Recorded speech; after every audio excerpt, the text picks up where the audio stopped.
नमस्कार, मैं हूं पूजा। बिहार न्यूज में आपका स्वागत है। आज है 19 जनवरी, दिन रविवार। खबरों की ओर बढ़ने से पहले एक नजर सुर्खियों पर। बिहार के लोगों के लिए खुशखबरी, इन जिलों में होगी तारामंडल की स्थापना। सभी जिलों में तारामंडल स्थापित करने का लक्ष्य। बेगूसराय में 21 जनवरी को होगा रोजगार मेले का आयोजन। 2000 लोगों को मिलेगा रोजगार। 23 निजी कंपनियां होंगी शामिल। बिहार के 12 शहरों में बनेंगे रिवर फ्रंट। पटना, भागलपुर समेत कई जिलों को होगा फायदा। पर्यटन को मिलेगा बढ़ावा। फोन चार्ज करने की आदत खराब कर सकती है बैटरी। 80/20 रूल को करे फॉलो, बनी रहेगी बैटरी की सेहत। भोजपुरी सेलिब्रिटी क्रिकेट लीग का हुआ आगाज। भोजपुरी दबंग्स ने तैयारी की शुरू। कप्तान मनोज तिवारी ने बताया अपना लक्ष्य। जमीन विवाद निस्तारण में शेखपुरा को मिला पहला स्थान। राजधानी पटना को मिले सबसे कम अंक। राजस्व कार्यों में सुधार के लिए जिलों की रैंकिंग जारी। चैंपियंस ट्रॉफी के लिए भारतीय टीम का हुआ ऐलान। संजू सैमसन को नहीं मिली जगह। शुरुआती मैचों में नहीं खेलेंगे बुमराह। चलिए अब बढ़ते हैं अब तक की 25 बड़ी खबरों की ओर विस्तार से। यूको बैंक ने एलबीओ के लिए 250 पदों पर निकाली भर्ती। यूको बैंक ने लोकल बैंक ऑफिसर यानी कि एलबीओ पदों के लिए आवेदन आमंत्रित किए हैं। कुल 250 पदों पर भर्ती की जाएगी। इच्छुक उम्मीदवार 16 जनवरी 2025 से 5 फरवरी 2025 तक ऑफिशियल वेबसाइट yukobank.com पर आवेदन कर सकते हैं। आवेदन फॉर्म जमा करने और आवेदन शुल्क भुगतान की अंतिम तिथि 5 फरवरी 2025 है। उम्मीदवारों को सलाह दी जाती है कि वे निर्धारित तिथि से पहले अपना आवेदन और शुल्क भुगतान प्रक्रिया पूरी कर ले। यह भर्ती प्रक्रिया बैंक की विभिन्न शाखाओं में लोकल बैंक ऑफिसर के पद पर नियुक्ति के लिए आयोजित की जा रही है। सीएम चिकित्सा सहायता कोष के लिए इन दस्तावेजों की होगी जरूरत। असाध्य रोगों के इलाज के लिए बिहार सरकार लोगों को आर्थिक मदद दे रही है। पीड़ित इसका लाभ मुख्यमंत्री चिकित्सा सहायता कोष योजना के तहत उठा सकते हैं। इसके लिए जरूरी दस्तावेजों में सरकारी या CGHS से मान्यता प्राप्त अस्पताल द्वारा निर्गत अद्यतन मूल प्राक्कलन, आय प्रमाण पत्र की मूल प्रति, आधार कार्ड की छाया प्रति, चिकित्सा पूर्जा एवं जांच रिपोर्ट की छाया प्रति चाहिए होगी। बिहार के इन जिलों में होगी तारामंडल की स्थापना। बिहार के 3 जिलों जमुई, पूर्णिया और मोतिहारी में जल्द तारामंडल स्थापित होंगे। इन जिलों में जमीन चिन्हित कर ली गई है और केंद्रीय सांस्कृतिक मंत्रालय की टीम निरीक्षण के बाद रिपोर्ट सौंपेगी। तारामंडल का निर्माण केंद्रीय मंत्रालय की देखरेख में होगा और प्रत्येक तारामंडल पर लगभग 13 करोड़ रुपए खर्च होंगे। पटना और दरभंगा में पहले से तारामंडल है। पटना तारामंडल में 4 शोज दिखाए जाते हैं जिनमें सौरमंडल, ग्रह, एस्टेरॉइड्स और पर्यावरण पर आधारित जानकारी दी जाती है। राज्य सरकार का लक्ष्य सभी जिलों में तारामंडल स्थापित करना है जिससे लोगों को सौरमंडल और विज्ञान से संबंधित जानकारियां मिल सके। बेगूसराय में इस दिन रोजगार मेले का होगा आयोजन। बेगूसराय में 21 जनवरी को एक बड़ा रोजगार मेला आयोजित होगा जिसमें 2000 युवाओं को रोजगार मिलने की उम्मीद है। इस मेले का आयोजन जिला प्रशासन और श्रम संसाधन विभाग के सहयोग से किया जाएगा। 23 निजी कंपनियां जैसे कि Tata Motors, MRF, SBI life और कई अन्य 1500 से 2000 बेरोजगारों को रोजगार देंगे। मेले में केंद्र और राज्य सरकार की योजनाओं की जानकारी भी दी जाएगी। चयनित युवाओं को 8000 रुपए से 40,000 रुपए तक का वेतन मिलेगा। अभ्यर्थियों को बायोडेटा, शैक्षणिक प्रमाण पत्र, फोटो और आधार कार्ड लाना अनिवार्य होगा। निबंधन ऑनलाइन पोर्टल ncs.gov.in पर किया जा सकता है। बिहार पर्यटन में आज बात होगी लौरिया नंदनगढ़ की। लौरिया नंदनगढ़ बिहार के पश्चिमी चंपारण जिले में स्थित एक ऐतिहासिक स्थल है जो मौर्य काल के अवशेषों के लिए प्रसिद्ध है। यह स्थल बूढ़ी गंडक नदी के पास स्थित है और यहाँ अशोक का प्रसिद्ध स्तंभ है जो 32 फीट ऊंचा पॉलिश किए गए बलुआ पत्थर का एक खंड है। स्तंभ पर अशोक के शिलालेख ब्राह्मी लिपि में लिखे हैं। इसके पास 3 पंक्तियों में 15 स्तूप टिले हैं जो मौर्य काल के स्थापत्य कला का प्रतीक है। स्तंभ का शीर्ष घंटी के आकार का है और शेर की मूर्ति इसे सहारा देती है। समय के साथ स्तंभ और मूर्ति पर बर्बरता के निशान भी दिखाई देते। शेखपुरा को मिला जमीन विवाद निस्तारण में पहला स्थान। दिसंबर में राज्य में राजस्व कार्यों में सुधार के लिए जिलों की रैंकिंग जारी की गई है। शेखपुरा पहले स्थान पर है जिसे 70.44% अंक मिले हैं। बांका दूसरे और जहानाबाद तीसरे स्थान पर है। पटना जिला सबसे निचले स्थान पर है जिसे केवल 35.15% अंक प्राप्त हुए हैं। लखीसराय, नवादा, मोतिहारी, रोहतास, सहरसा, खगड़िया, बेतिया और शिवहर जैसे जिले भी निचले स्थानों पर है। इस रैंकिंग का आधार राजस्व एवं भूमि सुधार विभाग द्वारा किए गए 8 क्षेत्रों के मूल्यांकन पर है। समाहर्ताओं के कार्य मूल्यांकन रिपोर्ट में इसे शामिल किया जाएगा। इन 12 शहरों में रिवर फ्रंट बनने से होंगे कई फायदे। बिहार के विभिन्न जिलों में रिवर फ्रंट बनाने की योजना है, जिसमें पटना, भागलपुर, कटिहार और अन्य जिलों को शामिल किया गया है। पटना में दीघा से लेकर पटना सिटी तक गंगा किनारे रिवर फ्रंट बनेगा, जिसमें घाटों का सौंदर्यीकरण होगा।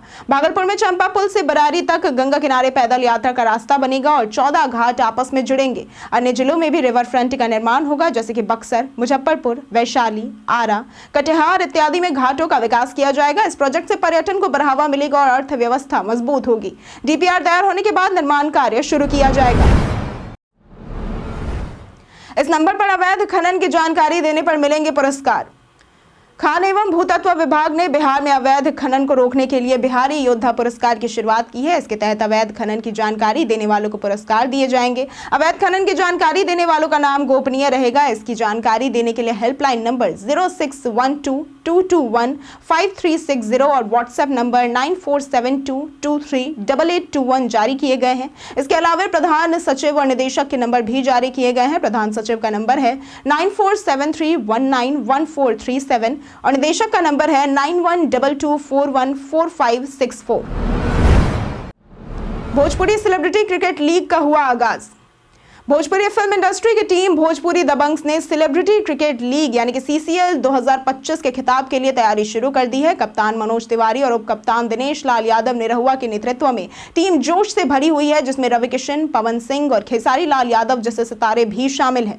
टीम ने 15 दिनों तक नेट प्रैक्टिस और फिटनेस ट्रेनिंग की है। मनोज तिवारी ने कहा है कि इस बार उनका लक्ष्य ट्रॉफी जीतना है और निरहुआ ने आक्रामक खेल पर जोर दिया है। पिछले सीजन में ट्रॉफी जीतने का सपना अधूरा रहा, लेकिन इस बार टीम नई रणनीतियों और मेहनत के साथ तैयार है। फोन चार्ज करने की आदत खराब कर सकती है बैटरी।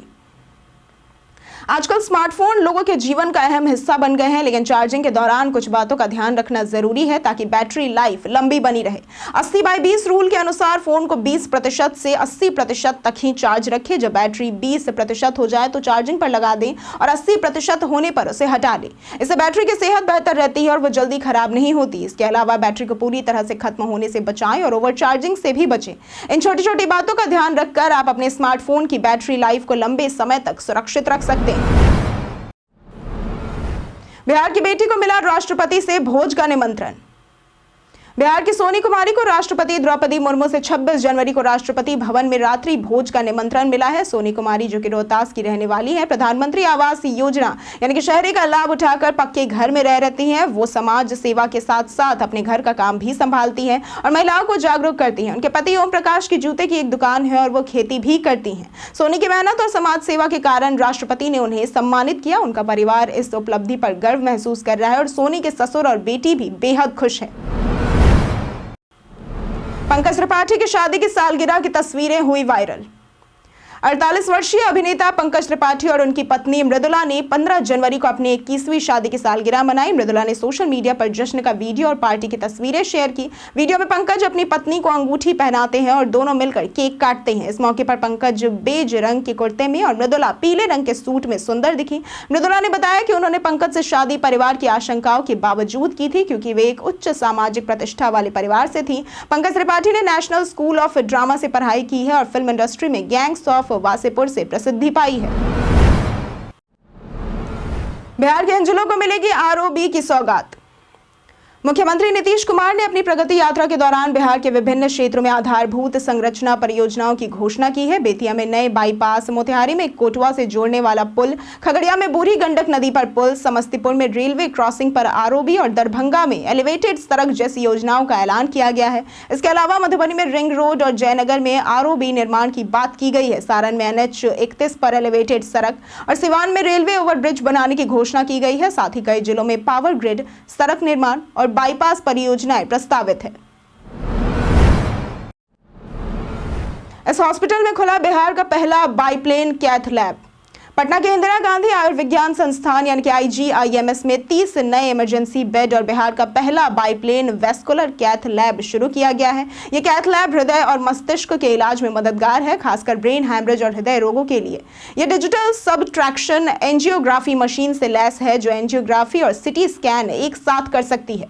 स्वास्थ्य मंत्री मंगल पांडे ने बताया कि 500 बेड का नया भवन फरवरी में खुलने जा रहा है, जिससे मरीजों को बेहतर सुविधा मिलेगी। नए कैथ लैब से स्ट्रोक, एन्यूरिज्म और अन्य गंभीर समस्याओं का सटीक निदान और इलाज संभव होगा।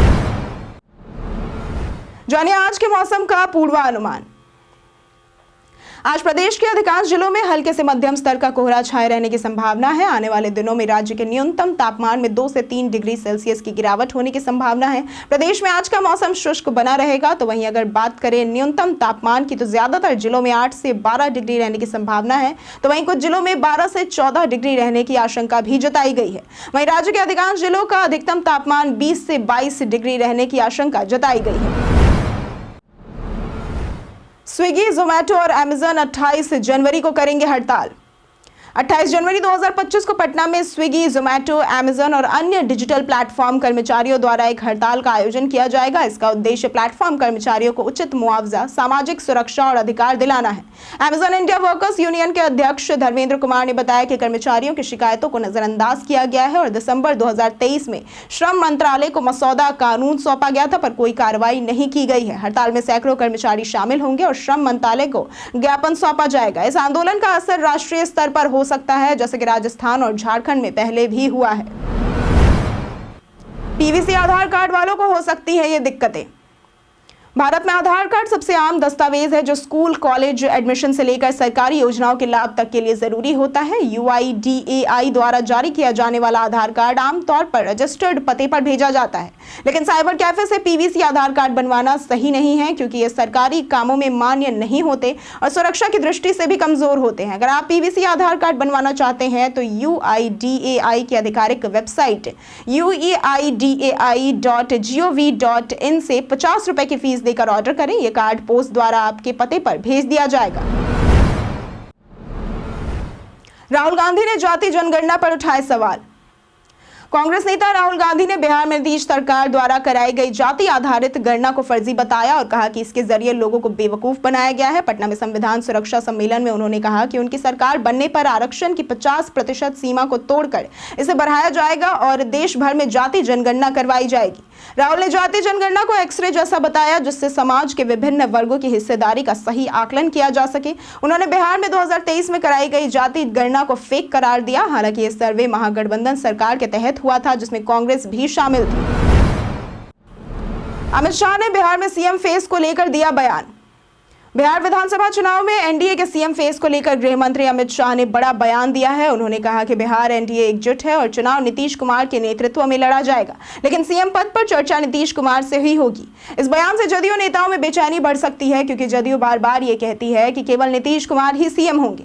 अमित शाह ने नीतीश कुमार के पाला बदलने को लेकर भी कहा कि अब वे आरजेडी से नहीं जुड़ेंगे। चिराग पासवान के बारे में शाह ने कहा कि उनका एनडीए से अलग विचार होना स्वाभाविक है और वे समर्थन भी करते हैं। तेजस्वी के नेतृत्व में आरजेडी लड़ेगी 2025 का चुनाव। राष्ट्रीय जनता दल यानी कि आरजेडी की राष्ट्रीय कार्यकारिणी बैठक में लालू प्रसाद और तेजस्वी यादव को पार्टी के सभी फैसलों पर अंतिम निर्णय लेने के लिए अधिकृत किया गया। बैठक में तेजस्वी के नेतृत्व में 2025 विधानसभा चुनाव लड़ने का फैसला लिया गया। बैठक में राजद को राष्ट्रीय दल की मान्यता प्राप्त करने की दिशा में मेहनत करने का निर्णय लिया गया। तेजस्वी यादव ने कहा कि बिहार को अव्वल राज्य में लाने के लिए पार्टी के पास विजन है। इस बैठक में 85 सदस्य शामिल हुए, जिनमें लालू यादव, तेजस्वी यादव, राबड़ी देवी, तेज प्रताप यादव और अन्य नेता भी थे। राहुल गांधी ने भी तेजस्वी से मुलाकात की थी। चैंपियंस ट्रॉफी में नहीं मिली संजू सैमसन को जगह।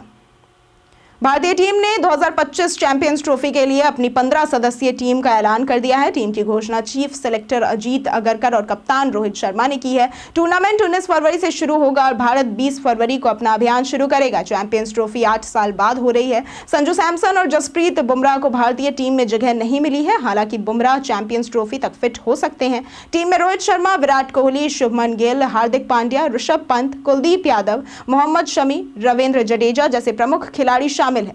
चैंपियंस ट्रॉफी के ग्रुप में भारत, पाकिस्तान, न्यूजीलैंड और बांग्लादेश होंगे।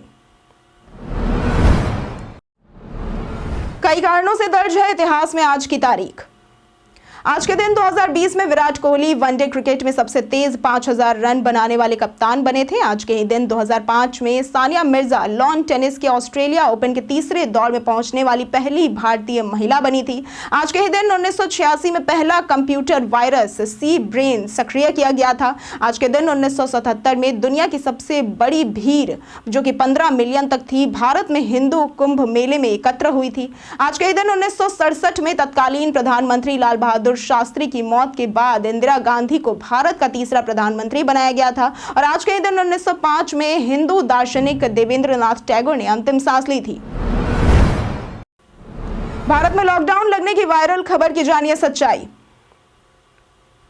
हाल के दिनों में एचएमपीवी के बढ़ते मामलों को देखते हुए सोशल मीडिया पर कई लोग भारत में लॉकडाउन लगाने की भ्रामक खबरें फैला रहे हैं। न्यूज स्टेट नाम के एक यूट्यूब चैनल पर एक वीडियो वायरल हो रहा है जिसमें एचएमपीवी के बढ़ते केसेस को देखते हुए भारत में लॉकडाउन लगने की बात बताई जा रही है। लेकिन आपको बता दें कि यह खबर पूरी तरह से फर्जी है। पीआईबी फैक्ट चेक ने भी अपने सोशल मीडिया अकाउंट पर इस बात की पुष्टि की है।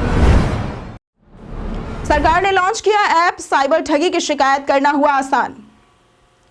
संचार मंत्री ज्योतिरादित्य सिंधिया के संचार साथी ऐप लॉन्च किया है जिससे ग्राहक मोबाइल फोन चोरी, साइबर ठगी, अनधिकृत कनेक्शन और संदिग्ध कॉल, एसएमएस की शिकायत कर सकते हैं। ऐप से मोबाइल हैंडसेट की प्रामाणिकता भी जांची जा सकती है। इसके साथ ही सिंधिया ने राष्ट्रीय ब्रॉडबैंड मिशन 2.0 लॉन्च किया है जिसका उद्देश्य 2030 तक 2.70 लाख गाँव में ऑप्टिकल फाइबर केबल और ग्रामीण क्षेत्रों में 100 Mbps इंटरनेट स्पीड सुनिश्चित करना है।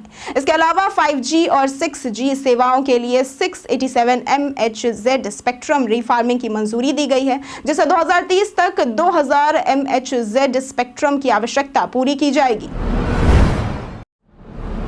जानिए कैसे चुना जाता है गणतंत्र दिवस का चीफ गेस्ट।